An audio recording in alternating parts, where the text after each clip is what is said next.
Hey, this is Coach Brian with Baseball Stars. I'm going to do a video analysis for Mason. Mason initially came in on November 9th, 2014. That's the video on the left. The video on the right is from January 2015. Mason did 10 weeks of lessons with Coach Marty. And so when Mason came in, just judging from his video, um, both me and Coach Marty knew he had a ton of potential to improve. And you could see that in these two swings. Just side by side, visually looking at these swings as we go through in slow motion, you could just see a dramatic difference in just the overall, just viewing his swing.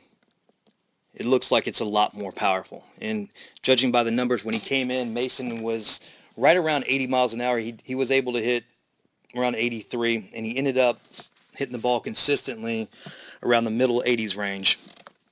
So probably on average an increase of his ball exit speed of 3 to 4 miles an hour. That makes a big difference. When you look at the higher numbers, if you're able to increase your ball exit speed, that's approximately, or one, if you're able to increase your ball exit speed 1 mile per hour, that's basically adding 5 feet on the distance of your hit.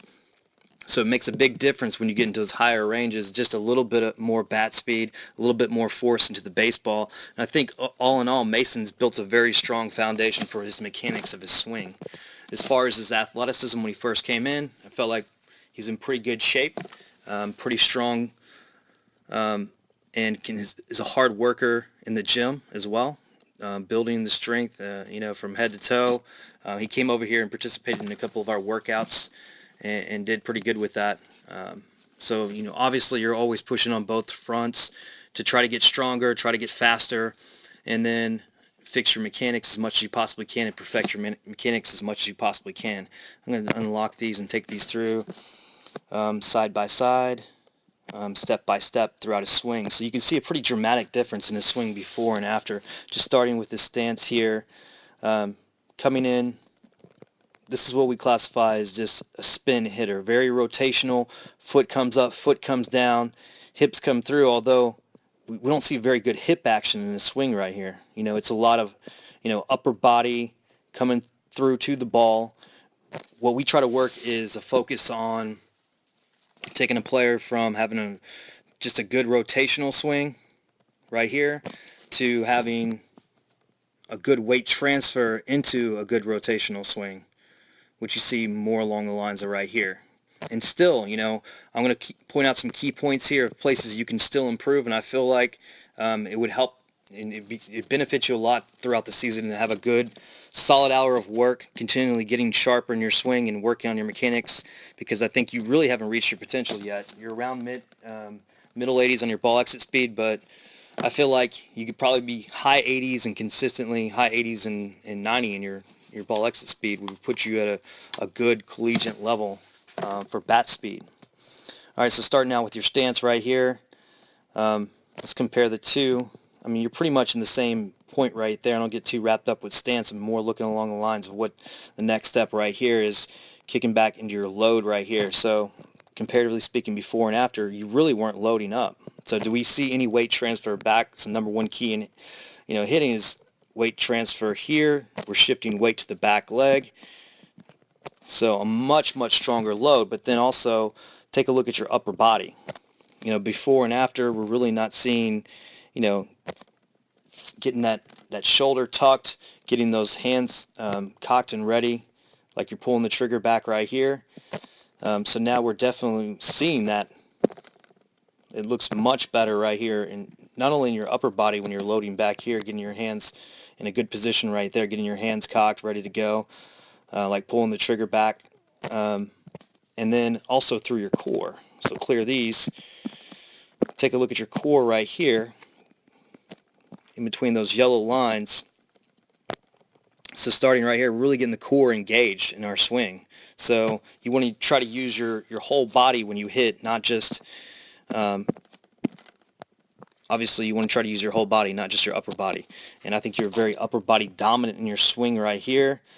We didn't see the core at all engaged like it is right there. So that's much, much improved load in that aspect of your swing. So that's good, starting to build a good foundation for your swing and starting to get some good instruction for the mechanical side right here with Coach Marty. All right, so I'm going to go back into the next kind of key point here. So coming out here, this is what I like to do. I like to draw a line right here to see how effectively are we transferring our weight prior to our rotation in our swing. So just judging from a line I draw on your back foot right here, okay? I try to get the line in the same spot right here, somewhere in that area. Clear that real quick, try to get it right. Okay, let's try to get this line basically in the same spot on that middle of the back foot right there. All right, so if we draw a line right there, and then we go through your swing and we take a look at where you're at as you go through your swing on Unlock These videos. All right, so look at the drive, and you can really see it when you put that line on that back foot. Comparatively speaking, before and after, how much drive are you getting through your lower half now in your swing? See that back knee when it's coming in? That's weight transfer.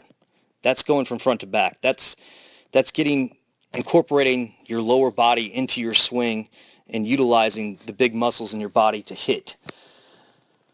So not only are you're covering a little bit more ground through your stride or your reach right there, that's enabling you to get better rotation through your hips, but also at the same time, you're getting that back knee driving into the front right here. Meanwhile, staying connected right here. So when you come back, like Coach Marty taught you, when you come back here, you establish your hinge angle right here. So wherever the angle of your arms is right here, it should be somewhat at whatever you establish right there, that's what you want to carry throughout your swing.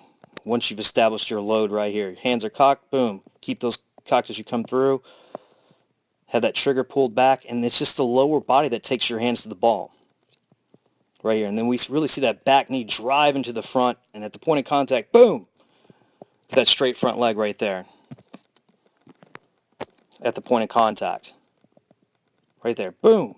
That front leg straightens out. You'll see some guys even hyperextend that front leg because it's kind of like you're moving, boom. Your foot hits, heel drops, the brakes go on, right?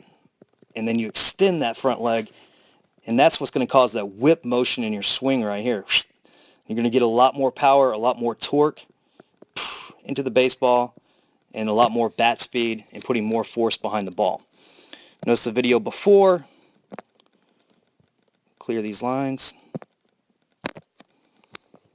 You get to this point right here, really we're not seeing that lower half engagement. I mean, just look at the difference right there. That's night and day difference in that lower half engagement of the body while staying connected inside the ball, short to the ball, keeping that hinge angle as you come through. Before, it looks like you're all bunched up in your swing. First of all, you took this stride out and you brought this out a few inches while maintaining your weight right here inside that back leg as you come through, that kind of dynamic balance as you come through here. You're not falling out front, which is great. I mean, you were able to extend out that stride, which is going to push harder on the hips, a better linear movement to start with before your rotation is giving you a lot more room to just really drive with the lower body and get those hips through while maintaining the bat close to the shoulders and staying connected throughout your swing right there. And you're getting the ball out front better. Look where you're making contact with the ball. The ball's almost right in on your body right here. In this picture right here, boom, we're getting the ball out front better. We're getting that lower half drive is all the difference in the world in your swing. So really developing consistency with these mechanics is going to help you produce more power in the long run. And ultimately, that's the one thing that you can count on, when you're up at the plate, is that you hit the ball hard, you hit the ball accurately, you put as much force into the baseball as you can, and become as consistent as possible with that. And that's about all you can do as a hitter. So just kind of finishing up with your swing right here, going through. So see, pretty good extension right there. I still feel like, getting all this fluid into your swing and getting used to it, you could use coming back in and working consistently with Coach Marty. Like I said, when I was looking at your swings, I do see much improvement, but still at the same time, you want to see that improvement to where it's consistent throughout all your swings. So improvement across the board in every single one of your swings, but I feel like, if you, where most players hit a kind of like a tipping point and kind of ingraining the mechanics is about week 13 to 15, somewhere in there. And that's when I think players really turn a corner and really ingraining some of this stuff to where they actually do it every time they're up to bat. And you can tend to fall into bad habits if you're not consistently kind of pushing the envelope with working and focusing in on your mechanics. So a good finish right there, chin back to the back shoulder. That looks great, man. I mean, you got great mobility in your core right here to get back and really extend that far. So that's good. I mean, you want quick hips as a hitter. So I think you've got a good deal of athleticism that you can kind of take to the next level. I know you're going to be playing some college baseball, so it should be an exciting year for you going into your senior year. Hope you have a bunch of success. Let me know when you start hitting those bombs off the fence and over the fence, so we can kind of know where you're at during the season and stuff like that. And I hope to see you over here consistently working on your swing and strength and conditioning or whatever else you need help with. All right, thanks a lot, Mason. Good luck. See you soon. Bye.